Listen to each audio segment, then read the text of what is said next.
അപ്പോൾ നമ്മുടെ ബസ് കൊടുക്കുകയാണെന്ന് പറഞ്ഞ് ഇന്നലെ ഞാനൊരു പോസ്റ്റ് ഇട്ടിരുന്നു. അപ്പോൾ അതിൽ വന്ന ഒരുപാട് കമൻസ് എന്ന് പറയുന്നത് നിങ്ങൾ വണ്ടി കൊടുക്കുക എന്ന് പറഞ്ഞു, പക്ഷേ വണ്ടിയുടെ വീഡിയോയോ അല്ലെങ്കിൽ അതായത് വണ്ടിയുടെ ഡീറ്റെയിൽ ആയിട്ടുള്ള ഒരു വീഡിയോ ഇതുവരെ പോസ്റ്റ് ചെയ്തിട്ടില്ല എന്നുള്ളത്. അപ്പോൾ വണ്ടി വരുന്നത് ലൈലാൻഡ് അല്ല, ഏച്ചറാണ്.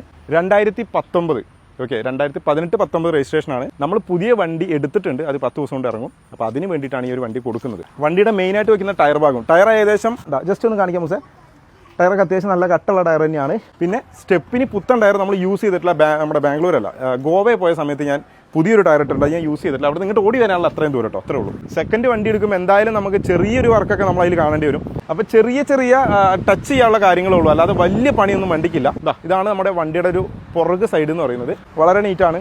ഇതൊക്കെ എല്ലാം നല്ല ടയർ തന്നെ കേട്ടോ, എല്ലാം പുതിയ ടയർ തന്നെയാണ്. ഫ്രണ്ടിലെ 2 വീൽ ഡ്രം നമ്മൾ മാറ്റിയിട്ടുണ്ട്. അതുപോലെ ബാറ്ററി പുതിയ ബാറ്ററിയാണ്. കുറേ ഞാൻ പറഞ്ഞല്ലോ, ഞാൻ ഈ വണ്ടി എടുത്തതിന് ശേഷം എനിക്ക് തോന്നുന്നു ഒരു 3 ലക്ഷത്തിൻ്റെ മേലെ ഞാൻ പണി എടുത്തിട്ടുണ്ട്. ഓക്കെ, അതായത് 90% വണ്ടിയുടെ വർക്ക് ഞാൻ കംപ്ലീറ്റ് ചെയ്തിട്ടുണ്ട്. അപ്പോൾ അതുകൊണ്ട് നിങ്ങൾ എടുക്കുകയാണെങ്കിൽ നിങ്ങൾക്ക് ഇനി ഒരു പണി വരാനില്ല. അപ്പോൾ ഉള്ളിലേക്ക് കയറാൻ അത്യാവശ്യം എല്ലാം നീറ്റ് ആൻഡ് ക്ലീൻ. പുഷ് ബാക്കാണ്, AC പുഷ് ബാക്കാണ് വരുന്നത്. 49 സീറ്റ് AC പുഷ് ബാക്ക്. നമ്മൾ വണ്ടി എടുത്തതിന് ശേഷം നമുക്ക് ഒരുപാട് അങ്ങനെ നമുക്ക് അപ്ഡേഷൻ ചെയ്യാൻ കാര്യങ്ങൾക്കൊന്നും ടൈം കിട്ടിയിട്ടില്ല, അതുകൊണ്ട് നമ്മൾ അങ്ങനെ ചെയ്തിട്ടില്ല. പക്ഷേ ലൈസർ, ഡോട്ട് ലൈസർ 2 സൈഡിലേക്കും വരുന്നുണ്ട്. പിന്നെ എന്ന് പറഞ്ഞാൽ സൗണ്ടൊക്കെ നോക്കുകയാണെങ്കിൽ അത്യാവശ്യം നല്ല ഹെവി വർക്കാണ്. ഡ്രൈവർ ക്യാബിൻ നോക്കുകയാണെങ്കിൽ അത്യാവശ്യം നല്ല നീറ്റാണ്. അപ്പോൾ ആവശ്യക്കാർക്ക് വേണമെങ്കിൽ വരാം. നമ്മുടെ വണ്ടി ഉള്ളത് രാമനാട്ടുകര ഇടിമുഴിക്കൽ എന്ന് പറഞ്ഞ സ്ഥലത്താണ്. നമ്പർ ഞാൻ താഴെ കൊടുക്കുന്നുണ്ട്, കോൺടാക്ട് ചെയ്യാം.